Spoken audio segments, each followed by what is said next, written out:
Graça e paz, amados do tabernáculo. Que Deus venha abençoar a tua vida. Que Deus venha abençoar a minha vida nessa noite. Nesse início de noite, são 5:30 da tarde. E Deus colocou uma palavra no meu coração. E foi ministrado por essa palavra, né? Que está lá em 1 Pedro, capítulo 1, versículo 1. Mas antes, eu queria que você fechasse os teus olhos aí onde você está, na sua casa. Se você estiver no teu quarto, se você estiver na cozinha, na sala, em qualquer canto, fecha os teus olhos. Vamos entrar em sintonia com o trono de Deus. Vamos pedir que Deus venha trazer a direção dessa palavra de hoje. Que Deus continue ministrando sobre as nossas vidas, que Ele seja o centro. Senhor Deus, nós estamos aqui diante de Ti, meu Deus. Pai, nesses momentos de preocupação, nesses momentos de tristeza pela morte de muitas pessoas, mas nós temos uma alegria no coração de saber, Deus, que nós servimos a um Deus que nos guarda, a um Deus que está vivo, a um Deus que não está morto, a um Deus que olha para a sua igreja, que olha para o seu povo e cuida como um pai, que cuida como uma mãe de um filho. Senhor, Tu estás no controle de tudo. Nós cremos em Ti, nós continuamos acreditando em Ti, Deus, apesar de ouvirmos tantas notícias desfavoráveis, mas a nossa fé em Ti, ela é inabalável. Então, em qualquer momento, Deus, de tribulação, de perseguição, de medo, de pavor, Tu estás ao nosso lado para nos guardar, para nos proteger. Tu estás ao nosso lado, Senhor, para nos resguardar de todo o mal. Então eu te peço que nessa tarde, início de noite, Tu venhas trazer uma palavra que venha confortar o nosso coração. Tu és o Deus de Israel, Tu és o Deus de Abraão, Tu és o Deus de Isaac, Tu és o Deus da nossa vida, o Deus que nós cremos incondicionalmente, porque o Senhor provou com o amor e o Senhor nos demonstrou ali com Jesus na cruz do Calvário, de que a nossa vida é valiosa, de que a nossa vida foi pago um preço muito alto por ela. Então eu te peço, Pai amado, acampa anjos ao redor da Tua igreja, do Teu povo. Pai amado, abre o nosso entendimento para que a Tua palavra seja ministrada e que ela fique no nosso coração. Em nome de Jesus, amém. Então, queridos, eu queria falar nessa noite sobre esperança, né? Falamos sobre fé, sobre confiança. E nessa noite eu queria falar sobre a esperança que nós temos que ter de que Deus, Ele nunca vai nos abandonar, Deus nunca vai nos desamparar. Então aqui o apóstolo Pedro, em 1 Pedro, deixa eu botar essa música aqui de novo, 1 Pedro, capítulo 1, versículo 1, ele diz assim: Pedro, apóstolo de Jesus Cristo, aos eleitos de Deus, peregrinos dispersos no ponto da Galácia, na Capadócia, na província da Ásia e na Bitínia, escolhidos de acordo com o pré-conhecimento de Deus Pai, pela obra santificadora do Espírito de Deus, para a obediência a Jesus Cristo e a aspersão do seu sangue. Graça e paz lhe sejam multiplicadas. No 3 ele diz assim: Bendito seja o Deus e Pai de nosso Senhor Jesus Cristo. Conforme a sua grande misericórdia, Ele nos regenerou para uma esperança viva, por meio da ressurreição de Jesus Cristo dentre os mortos, para uma esperança que jamais poderá perecer, macular-se ou perder o seu valor. Herança guardada nos céus para vocês, que mediante a fé são protegidos pelo poder de Deus, até chegar à salvação prestes a ser revelada no último tempo. Nisso vocês exultam, ainda que agora, por um pouco tempo, devem ser entristecidos por todo tipo de provação. Assim acontece para que fique comprovado que a fé que vocês têm é muito mais valiosa do que o ouro que perece, mesmo que refinado pelo fogo, é genuína e resultará em louvor, glória e honra quando Jesus for revelado. Então, amados, aqui a gente vê o apóstolo Pedro enfatizando nessa carta que ele mandou aqueles cristãos que estavam sendo perseguidos, que estavam sofrendo ali uma perseguição grande naquele tempo, né?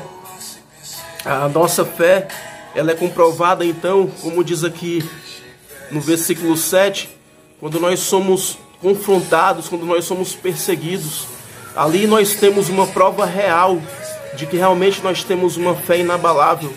No momento que a gente tem que dizer um sim para Jesus e um não para o mundo, aí sim nós somos provados. No momento que as igrejas são fechadas, no momento que os cristãos não podem ter suas Bíblias, tem muitos lugares do mundo aí que cristãos não podem carregar uma Bíblia, que cristãos não podem se reunir num local, porque eles são mortos, são perseguidos, são estigmatizados. E a gente vê nos dias de hoje, com esses decretos, né, que mandam fechar as igrejas, mandam fechar os templos, mas a igreja do Senhor, ela não pode parar. A igreja do Senhor, com seus soldados, com seus valentes de guerra, não podem permanecer parados. Nós estamos sempre em movimento, porque, como a Bíblia diz, nós estamos marchando para algo maior do que nós vivemos aqui. Nós estamos marchando para a eternidade lá no céu com o Senhor Jesus.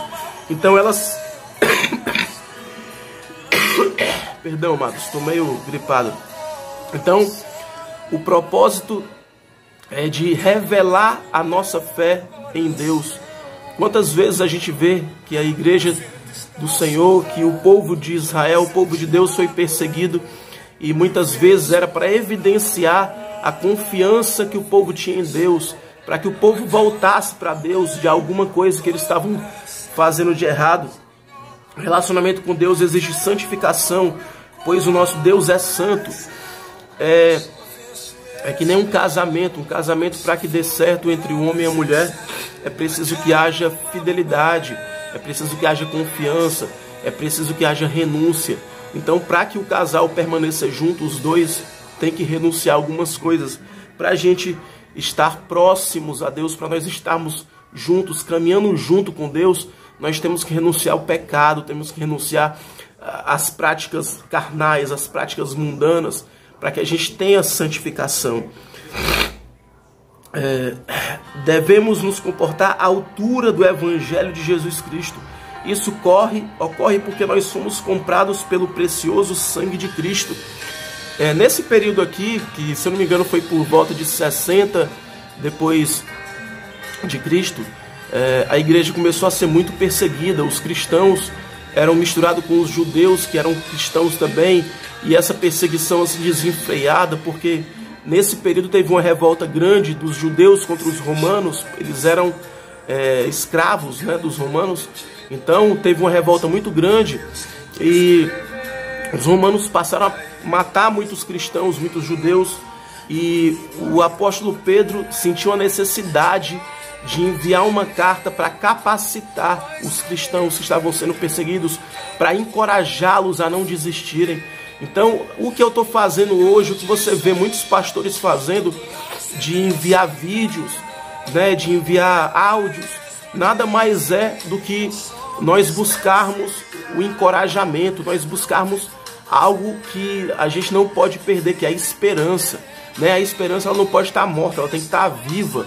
Esse negócio de a esperança é a última que morre está errado. A esperança tem que estar sempre viva, né? Ela não pode ser tirada de nós, porque se uma pessoa não tem esperança, ela não tem perspectiva, ela não tem mais sentido de viver. Então o sangue de Jesus foi derramado na cruz e é muito superior a ouro, prata ou qualquer outro elemento de valor para os seres humanos. Eu estava conversando com um rapaz aqui, quando eu fui comprar um negócio no depósito, e eu disse para ele: rapaz, a gente tem carro, a gente tem casa, tem bens, e nesse momento que a gente mais se alegra um sentimento é de comprar um alimento, como eu falei numa outra pregação, né?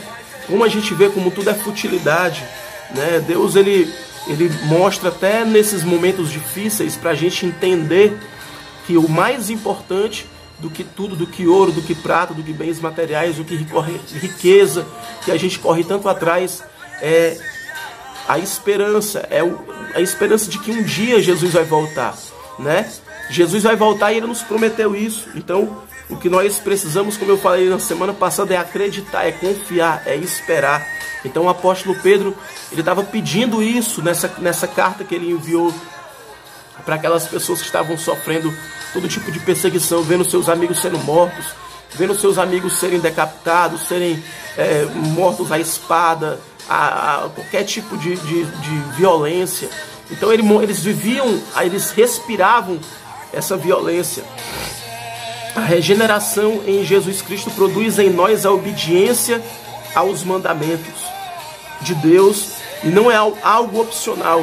Então, quando Jesus nos chamou, quando Ele nos tirou das mãos do diabo, quando Ele nos arrancou do pecado, quando Ele nos restituiu tudo aquilo que Satanás roubou, e quando Jesus nos regenerou, quando Ele nos fez uma nova vida, uma nova criatura, um novo ser, né? Uma nova pessoa surgiu quando nós nos encontramos com o Senhor Jesus, assim como o apóstolo Paulo, antes Saulo, depois Paulo, ele teve um encontro com Jesus e a partir dali foi uma mudança de vida, né? Então Jesus, ele nos regenera todos os dias, ele faz um trabalho, né, de lapidar, de aparar as arestas, para nos deixar da forma que Ele quer. Nós estamos sendo preparados, irmãos. Eu e você estamos sendo preparados para habitar no lugar de glória, no lugar de santidade, né? Então nós não podemos ir da forma que nós estamos. Jesus está nos preparando. Cada um de nós está passando por um processo de mudança constante para nós chegarmos à estatura e ao molde que Jesus quer que nós tenhamos. Nós estamos sendo a cada dia moldados. Se o Espírito Santo habita no cristão, é Ele que conduzirá esse cristão à obediência de Jesus Cristo. Então, quando Jesus antes de Jesus ascender ao céu, quando Ele deixou o Espírito Santo, foi para nos guiar, foi para nos ensinar, foi para nos acompanhar e principalmente para nos levar aos pés do Senhor Jesus. O Espírito Santo, que conhece no mais profundo do coração de Deus, ele tem essa função, não é que teve, ele tem essa função de levar eu e você a um reconhecimento de que nós não somos nada sem Cristo, de que mesmo distante de uma igreja, mesmo distante uns dos outros, nós somos fortalecidos por um elo maior, que é o sangue de Jesus, que está correndo no meu corpo espiritual, que está correndo no meu corpo físico, que nos banha, que nos lava, que nos purifica. Então você e eu somos lavados pelo sangue do Cordeiro, porque nós fomos justificados. Nós fomos um dia justificados por Ele. Deixa eu continuar aqui. Deixa eu aumentar essa música aqui, irmãos. Eu estou muito gripado. Então, o que o apóstolo Pedro viu aqui nessa oportunidade foi de espalhar essa carta, de escrever aqueles cristãos que estavam ali na Ásia Menor, para que eles fossem capacitados, para que eles tivessem força, para que eles não desistissem. Muitas vezes as pessoas procuram psicólogos para conversar, para ouvir alguma palavra, algum direcionamento, e os apóstolos, eles usavam essas cartas, usavam esses meios de comunicação para que as pessoas abrissem aquelas cartas e quando lessem, elas tivessem encorajamento. Então que eu e você sejamos a cada dia, irmãos, encorajados. Não importa se o governador vai dar mais uma semana, 2 semanas de decreto para que as pessoas fiquem em casa, para que o comércio fique fechado. A gente tem que ter confiança de que Deus nunca vai nos desamparar, que nunca vai faltar o pão, que nunca vai faltar o leite, que nunca vai faltar a carne, que nunca vai faltar o ovo, que nunca vai faltar o alimento, o arroz, o feijão, porque Deus vai providenciar. Não é de agora, Deus sempre providencia. Deus é o mesmo que agia jogando aquele maná, né, sobre as pessoas para que elas se alimentassem, para que as pessoas não passassem fome. Então o mesmo Deus que agiu lá, Ele é o que age agora. Então Pedro decidiu começar salientando as bênçãos espirituais gozadas pelos seus leitores, que ele tinha algo diferenciado do mundo, e aquelas pessoas tinham, que era o renascimento de uma nova pessoa, de uma nova criatura. Então nessa noite, queridos, que Deus possa te capacitar, como diz aqui essa música, ó. no seu lugar. Deus nos amou a ponto de entregar o seu Filho amado. Então, irmãos, não deixa nada te abalar, não deixa que nada abale tua fé. Se você puder, canta comigo, então. São te agrada. Tô ruim da voz, mas dá pra louvar. Posto a te adorar. Quebranta-me, dilata em mim um coração, suas intenções. Faz de mim um ser humano. Aleluia, Deus. Aleluia. Deixa eu colocar um louvor aqui para que Deus venha falar o nosso coração. Aleluia, Pai amado. Tu és precioso, Deus. Tu és adorado, tu és reverenciado pela tua igreja, Pai. Cante comigo, irmão. Consigo ir além do teu olhar. Tudo que eu consigo é imaginar a riqueza que existe dentro de você. O ouro eu consigo só admirar, mas te olhando eu posso a Deus adorar. Sua alma é o bem que nunca envelhecerá. Canta, irmão. O pecado não consegue esconder a marca de Jesus que existe em você. O que você fez ou deixou de fazer não mudou o início, Deus escolheu você. Sua raridade não está naquilo que você possui ou que sabe fazer. Isso é mistério de Deus com você. Diga isso. Você é um espelho que reflete a imagem do Senhor. Não chore se o mundo ainda não notou. Já é o bastante Deus reconhecer o valor. Você é precioso, mais raro que o ouro puro de Ofir. Se você desistiu, Deus não vai desistir. Ele está aqui pra te levantar. Se o mundo te fizer cair. Aleluia, Deus. Mas que essa palavra seja ministrada ao teu coração, assim como foi no meu. Que a nossa esperança ela continue sendo viva, que não venha morrer, que nós venhamos continuar acreditando que o nosso Deus está nos guardando, que o nosso Deus está acampando anjos ao redor do povo dele. Amém? Então Deus te abençoe, que seja um ótimo final de domingo e fiquem com Deus.